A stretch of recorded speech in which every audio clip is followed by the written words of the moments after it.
Once famed for its beauty, the Kashmir Valley is a joyless place of angry streets and automatic rifles, and parents who grieve for their children. Over the last 4 months, allegations of brutality by Indian security forces have fueled a popular rebellion and calls for independence by local leaders. The answer, unfortunately, to every crisis in Kashmir is bullets to the people of Kashmir. More than 110 civilians have been killed since June, and the loss of life has inflamed tensions. The authorities stand accused of using indiscriminate force. We're on the outskirts of Srinagar, the capital of the predominantly Muslim state, Jammu and Kashmir.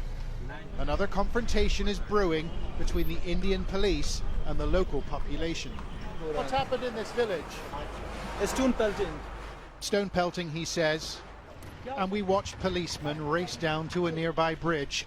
They're equipped with guns and the authority to use them. A group of young Kashmiris are waiting for them. And what are you doing this for? What do you want? What do you want? Of course, whole world know. Why are you asking me? We want freedom. They're young and contemptuous and radicalized by months of violence. They say they're fighting the Indian occupation. We're here with the so-called stone pelters.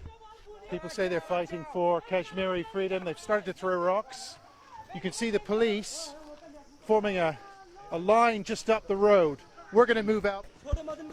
The authority of the state is briefly challenged, but the young men scatter as the police move in. We film them entering homes in the neighborhood, but we're told to stop filming. You want us to go back? Go back. Yet the security forces are still here. You see them on every street corner in Srinagar. Local residents accuse them of intimidation, of beatings and window smashing. And special legislation gives police wide powers. Critics say they're immune from prosecution. Frustrated and angry, young men have taken to the streets. They want the security forces to withdraw, and they want a vote on independence.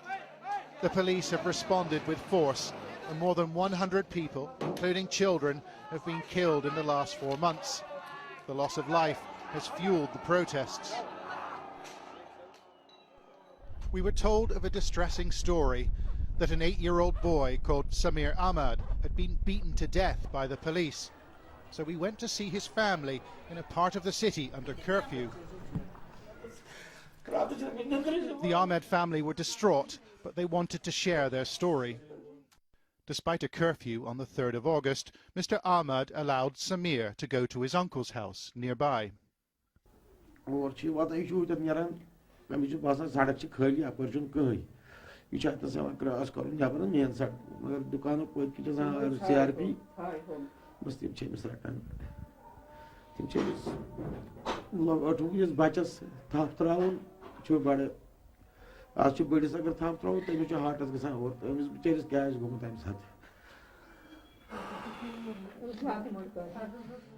Eyewitnesses say Samir was beaten to death by 3 paramilitary policemen.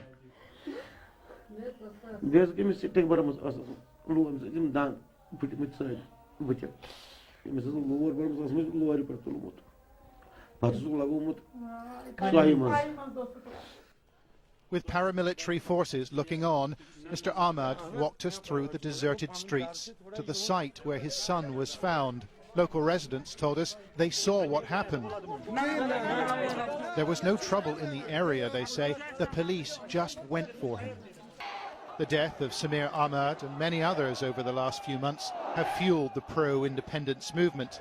The alleged brutality of the police has radicalized a wide cross-section of the community, although the police deny all allegations of improper conduct. Misrat Khan is 29. Until the death of her brother Iqbal 3 months ago, she'd never been to a protest. It's different now. We found Ms. Khan and other local women blocking traffic in a demonstration outside Srinagar.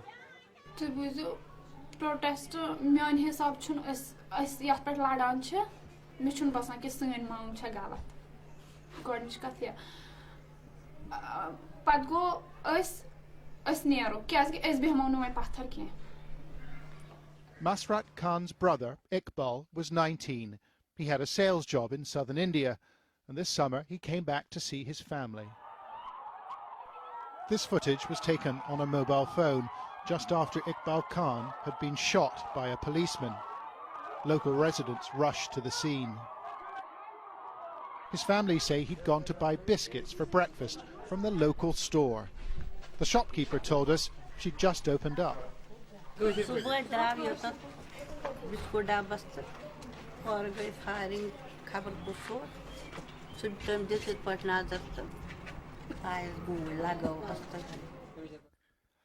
A very different account of the incident is filed in a police report. It says a mob of 1,400 stone pelters had surrounded the police. Officers fired, it states, in self-defense. However, the family argue that the phone clip offers little evidence of a 1,400-strong mob. And the shopkeeper told us the area was deserted when he was killed.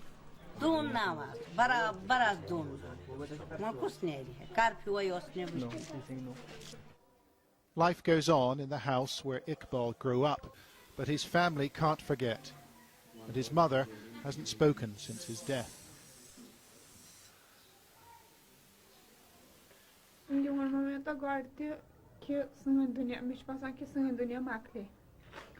Wan chahe as khan te khushi asin magar mish basan ki sangat khushi jan mein kahane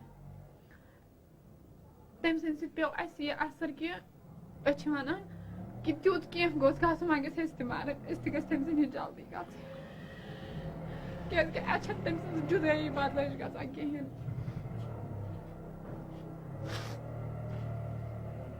India has long defended Kashmir from external foes, but the threat is changing. India is now in conflict with the people they call their own.